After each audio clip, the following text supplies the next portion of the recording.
Shalom to all our wonderful viewers. We are living in exciting and challenging times. We are expected to make constructive decisions that will benefit us, whether if it's in the home, school, community, or in the nation. In doing so, we want to encourage you to use the time-tested and approved principles, which is the Word of God. We must think about our fellow human beings with the understanding that we are one, and that no race is superior to the other. In the book of Acts, chapter 17, verse 26 declares, "And had made of one blood all nations of men, for to dwell on the face of the earth, and had determined the times before appointed and the bounds of their habitation." As a team, we want to remind you, especially Guyanese, Guyana belongs to us. Don't let us destroy what we toil and sweat for these many years. Let us continue to build and enjoy what is rightfully ours. Guyana is extremely beautiful, a place where God lives. Welcome to Choices. God bless you. God bless Guyana. The principle of retreating to a safe place in times of trouble, in times of danger, that principle is not a new one. As a matter of fact, we could see that principle being made very clear in Isaiah 26:20, and we could even take in verse 21. So even the Bible speaks to retreating to a safe place in times of, in troubled times. As Christians, we are expected to be wise. As a people of God, we are expected to be wise. And I just want to read a commentary made by Matthew Henry, who is well-known, renowned Bible commentator. And he says, referring to the same verse, Isaiah 26, when he said, "When dangers threaten, it is good to retire and lie hid. When we commend ourselves to God to hide us, He will hide us He will hide us either under heaven or in earth. Thus we shall be safe and happy in the midst of tribulations. It is but for a short time, as it were, for a little moment. When it's over, it will seem as nothing." And so the church, as some may want to say, is not fearful of what is happening now in our country, in our society. As a matter of fact, the church is being proactive and is being biblical, because it would be very foolish for one to see danger, impending danger, and to walk into that pretending to be a bravado. That is not what God expects of us. And so at this time, all of us in this country, we should retreat to a safe place. But the commentary that Matthew Henry made was very clear. He said, we're hiding ourselves in God. It's not just going into your house and staying there, but it is calling upon the name of the Lord, because at the end of the day, God is the ultimate protector. And so it would be wise if persons would have adopted this mode of behavior. I would love to read what Isaiah wrote 7 centuries before Christ. Isaiah 26, the New Living Translation. "Go home, my people, and lock your doors. Hide yourselves for a little while until the Lord's anger has passed. Look, the Lord is coming from heaven to punish the people of the earth for their sins. The earth will no longer hide those who have been killed. They will be brought out for all to see." Our emphasis today is on verse 20. The whole motion, as it was it was articulated early on, that there is a refuge, there is a retreat, there is a safe place in God. And it's amazing. The media might be describing the posture of the church or even the religious community as being one of fear. That is so far from the truth that it isn't funny. And the church is being proactive and responsible. You ask any pastor whether he would prefer to have live members, and the answer would be 10,000 times yes. We're speaking to you. I'm looking into the lens of this camera.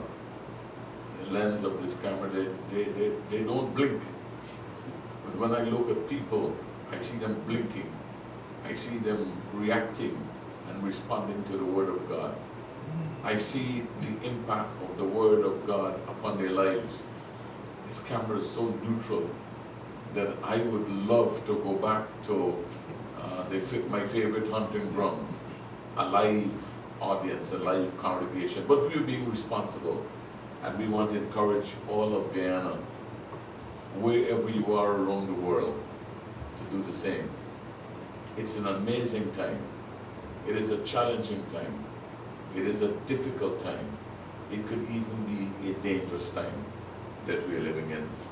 It is a sense of responsibility that we all must carry. We all must embrace to ensure that this virus is quarantined and the rate of infection is reduced.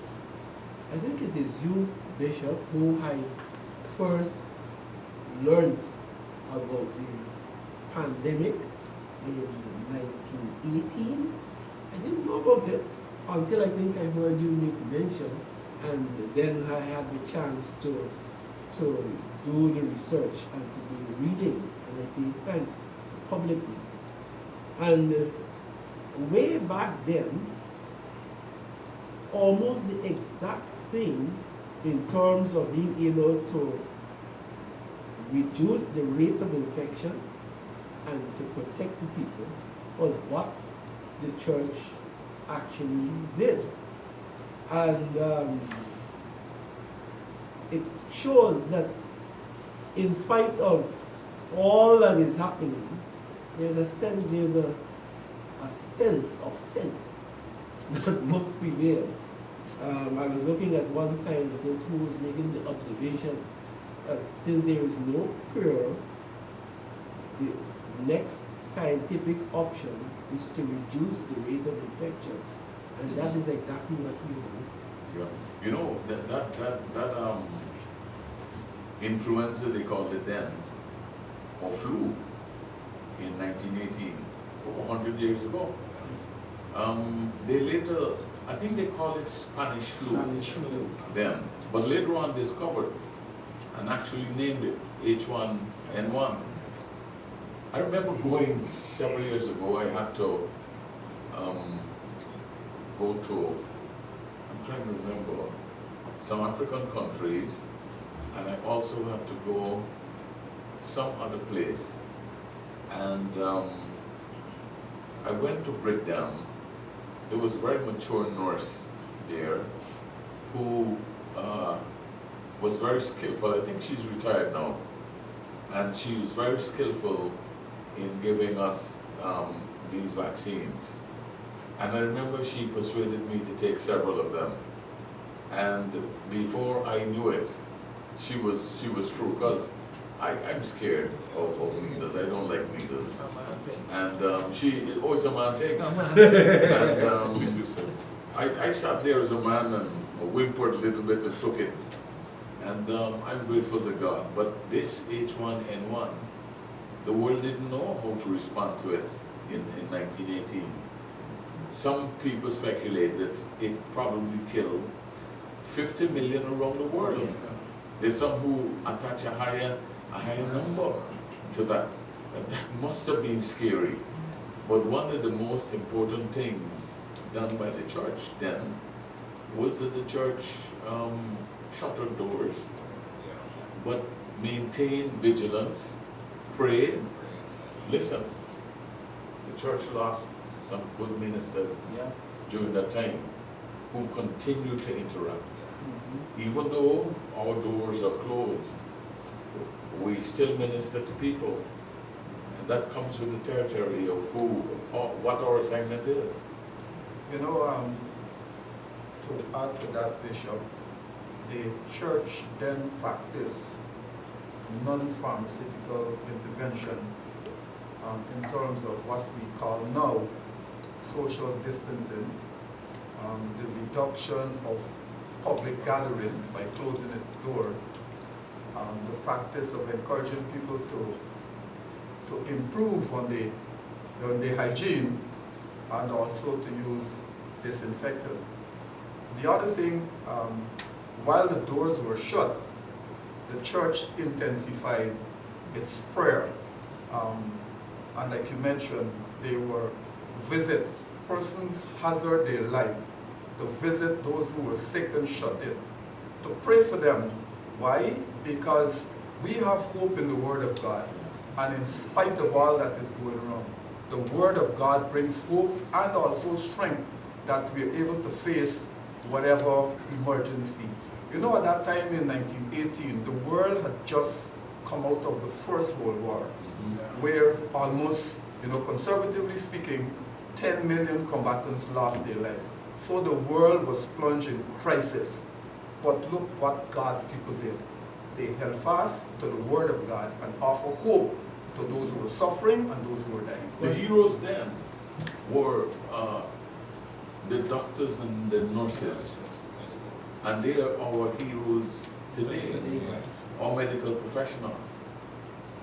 Ghana has a relatively small population, but this population and our medical services can be overwhelmed by this pandemic. And that's one of the reasons why we encourage you to obey the medical advisories. Now, we are in a state of flux politically, and so lots of our citizens have a tendency of disregarding advice coming from the Ministry of Public Health, because they have this belief that, okay, because we have not finalized the election, the utterances coming from these governing or government agencies might not be legitimate. Listen, if you think that way, and I have come to that conclusion because I'm a Guyanese living at home. If you think that way, it could hurt you and your family. Governments were set up for the good of people. And I would be the first one to put my hand up and say, that advice is not right. But this advice at this time, it's absolutely correct. And so, washing of our hands, sanitizing our environment, keeping our environment clean is absolutely necessary, not just for your survival, but look at the little ones. We have a duty. If you want to hurt yourself, I think you have a right. But please don't hurt your neighbor and hurt the little ones. So some heroes or doctors, our nurses, the medical professionals, the young men and women who push those gurneys, the wheelchairs, and those things around the hospital, the guys who work in the labs, all of those people who testing, people who take samples of blood, we must remember them in our prayers. And we should also take action that will result in only those who need to see them should go in that direction. So we should ensure at the lower level that we take the necessary action and don't overload the system. I would like to revisit the posture of the church. In the 18th century with the pandemic, the church took a stance to pray. Really, it would be the 20th. 20th century, sorry. The church took a stance to pray because of the authority that resided in them. In the 21st century, unlike then, with the advent of technology, I believe the church is better positioned to meet millions with a word of hope that Jesus Christ is Lord and He has authority over any disease or pandemic. And so I look at the virtual Bible study we had just the other night and the amount of persons, not just locally, but internationally, that benefited from the word that was spoken by the servant of God.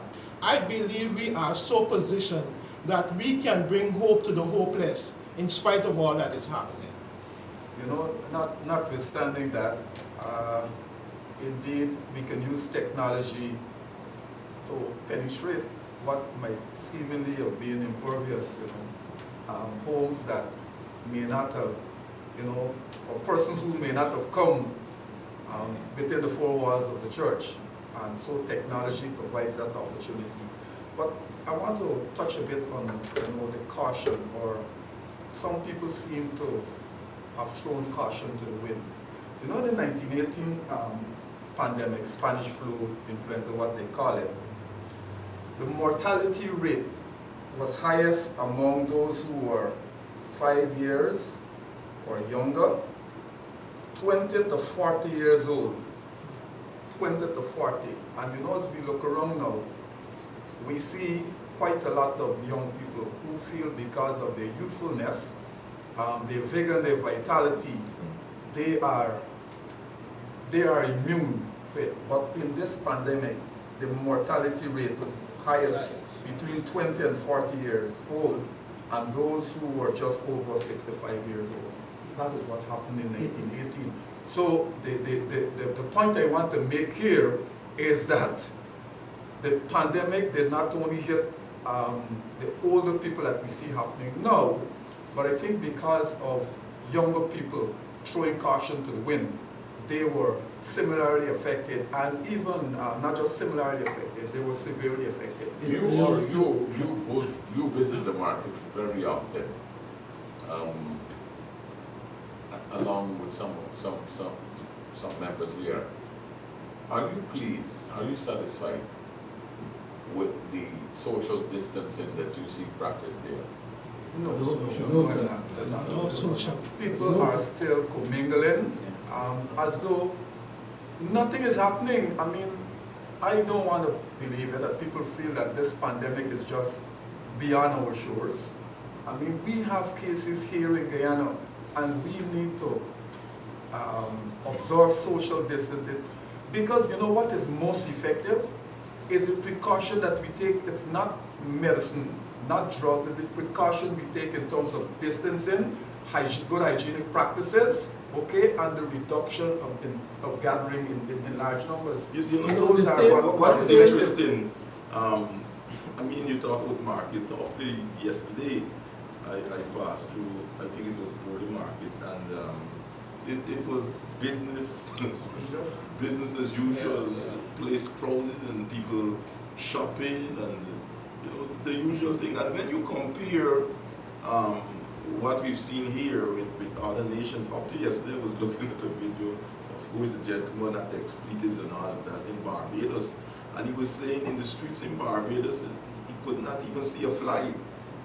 And that's how far he went. And Bridgetown, I mean, I'm familiar with Bridgetown, like most of us, and that's a crowded place, bars, food selling and so on. And the streets were clear or void of people. And so I think we have to exercise some degree of intellect in this matter. I think sometimes as a people we operate too simple. And why we do that is because I believe we enjoy the protection of God, whether we like it or not, we enjoy the protection of God. Because as I was reading, if a pandemic, if we were to experience a real outbreak in Guyana, because of where we are, how we're crowded on the coast, over 300,000 people plus living on the coast in a narrow strip of land, no spacing. So let us say 15, 20, 30 people come down with this thing, and we continue to live as normal, move around and so on. We will have a massive outbreak and something that would not be able to contain. So the important thing for us to do now as a people is to observe those rules, observe the information that has been given to us, and stay at home as far as possible. Let's go back to the stats that passed Dr. Lee and the Real Bishop made reference to. That, coming out of that same stats, they give two examples of two environments, one that adhered to quarantining and another that did not adhere to quarantine. The other one felt that it was just a waste of time. Philadelphia and St. Louis. And the results became very obvious. The one that adhered to quarantining had less infection and was able to control the virus, while the other, who did not, had a rage, a sea of infection that took over the environment. So the science is there to support that if there is no treatment, the best treatment is quarantining. And I think coming out of this, it is forcing us to become disciplined. It is forcing us to become more hygienic. It is forcing us to spend a little bit more time at home. It is really forcing us to do things that we have actually taken for granted. And it brings back a level of discipline and order into our personal life and to the community. I agree with everything that you've said. But the environment, we need to go beyond the closing, I don't know for how long, of the airports. We need to, okay, school is out for the Easter period. We need to really examine Bahamas. I think they have just about the same number of cases like ours. They're on lockdown. I have colleagues there, and we chat back and forth. Funerals, fish fries, out of the question. The whole strip. That when you go there, and you go and you shop in the open air, you buy the restaurant, they close. The Trinidad, I was speaking with a medical doctor the other evening, and they have shut down. And even the marketplace, or probably the market that she referred to, there's a gate. We have no gate in our public, like in the open air section, the border green. I don't think there's a gate there. No gate, no fence. So in terms of allowing people in some of their markets, they're allowing people in a certain number, something like what the banks are doing. We are stretched right across the length and breadth of our nation, and we need to make a decision because we do not have the resources. I don't think that we have the resources. If this thing is not contained, the time we decide to lock down, it might be too late. So, chatting with a friend from Switzerland, and it's amazing to hear what's happening there, what's happening in Italy, and brethren, this is a real pandemic. It is real, and for us, we take so many things lightly. We are calling upon you to please stay at home, spend more time away from big public gatherings, and let us see how we can maintain a measure of safety for people. Bishop, one of the other things I want to add, I was listening to a report coming out of Italy, and they were making mention that when this has passed, they will have to pay serious attention to what and how they treat with the elderly in the elderly homes. Because in lots of these environments, care of the elderly may not have been at the level that was expected. And God forbid that this virus ever gets to any of our homes. And I want to make an appeal that we ensure that, not because they are elderly, that the environment remains the same hygienic conditions we are demanding that we do in the homes, our homes, let us also offer it to them. You know, the protection of God is on our nation. And I believe that God lives here. Yeah. But I want to encourage us as Guyanese that we will not wait until we are beaten to get off the streets. This is concerning our health, our family, the people, the young generation. So I want to encourage us that we must put aside and put the interests of our family, our country at heart, and love God. God will do what only He can do. And so we must play a part to be good Guyanese. You know, it's sickening to see what's happening around the world, but in this, God will still come through as He alone is God.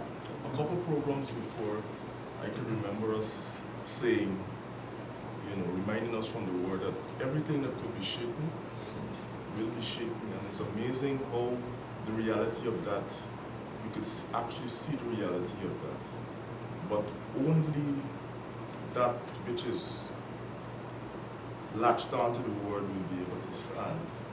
And so at this time, I'm really encouraging us to, as we shut in, let us remember the words of this hymn. My hope is built on nothing less but Jesus' blood and righteousness. I dare not trust the sweetest frame, but wholly lean on Jesus' name. On Christ, the solid rock, I stand. All other ground is sinking sand. All other ground is sinking sand. As you continue your evening, remember these words. Go home, my people, lock your doors. Hide yourselves for a little while until the Lord's anger has passed. May God help us. Those who feel invincible, you might very well be, but your grandmother lives in the same house, your grandfather lives in the same house, Mr. Guyana. And when you leave the night spot at 3 o'clock, 4 o'clock in the morning, guess where you're going? Right there with your grandparents. Think about them. May God help us now and in the next couple of weeks. It's your choices. See you next week. A very famous. We thank you for joining us on Choices today. Remember, you can join us at First Assembly, LNP Durban Street, Workmanville, Georgetown, Guyana, for any of our special services. I'm Celicia on behalf of the set, reminding you that your whole life is the sum of your choices. God bless you.